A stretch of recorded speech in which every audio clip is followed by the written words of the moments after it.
ஆன்மீக அன்பர்களுக்கு அன்பு கலந்த வணக்கங்கள். நம்ம சேனலை இப்போ தான் முறையாக பார்க்குறீங்கன்னா சப்ஸ்கிரைப் பண்ணிக்கோங்க. இதுக்கு பக்கத்தில் இருக்க பெல் ஐக்கானையும் கிளிக் பண்ணிக்கோங்க. அப்போ தான் நம்ம போடுற வீடியோலாம் நோட்டிஃபிகேஷனாக வரும். இன்றைக்கி இந்த பதிவில் சஷ்டி திதி அன்று செய்ய வேண்டிய தானம் என்ன அப்படின்றத பற்றி பார்க்கலாம். முருகனுக்கு உரிய திதி என்றால் அது இந்த சஷ்டி திதி. மாதந்தோறும் தேய்பிறை சஷ்டி திதி, வளர்பிறை சஷ்டி திதி வரும். இன்று வளர்பிறை சஷ்டி திதி. இன்று மாலை முருகன் கோவிலில் இந்த தானத்தை செய்தாலும் சிறப்பான பலனை பெறுவீர்கள்.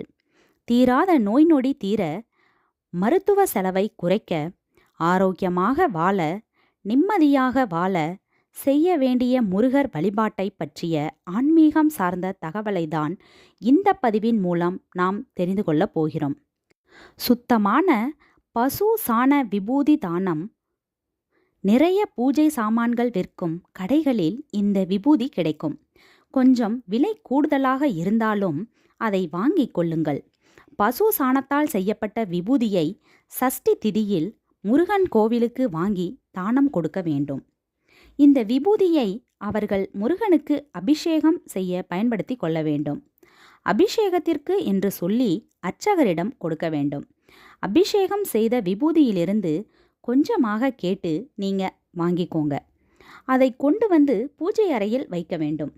தினமும் வேல் மாறல் பதிகத்தை படித்து இந்த நீரை நெற்றியில் இட்டு வர தீராத நோய் நொடி விலகும். வேல் மாறல் படிப்பதற்கு எங்களுக்கு நேரமில்லை, வேல் மாறல் படிக்கவும் தெரியாது, என்ன செய்வது? இப்போது இந்த வேல் மாறலை காதால் கேட்பதற்கு எத்தனையோ வழிகள் இருக்கிறது.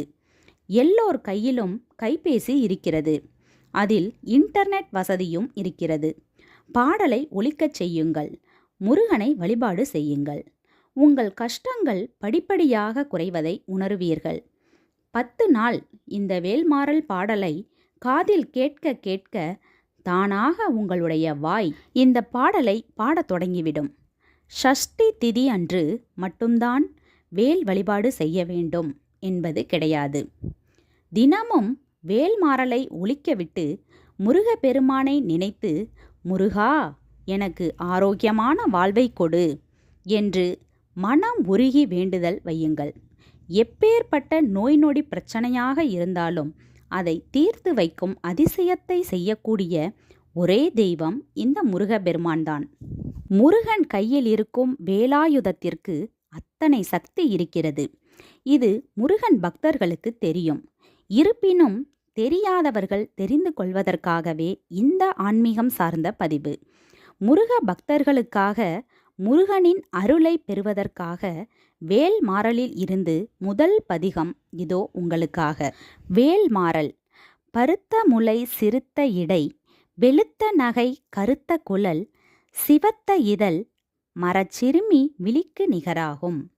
இன்றைய சஷ்டி திதியில் முருகப்பெருமானின் இந்த 4 வரிகளை படித்து கோடான கோடி புண்ணியங்களை பெற்ற முருக பக்தர்களுக்கு இந்த பதிவு சமர்ப்பணம். நம்பிக்கை உள்ளவர்கள் ஆன்மீகம் சார்ந்த இந்த வழிபாட்டை பின்பற்றி பலன் பெறவும். மீண்டும் வேறொரு நல்ல பதிவு மூலமாக சந்திக்கலாம். நன்றி, வணக்கம்.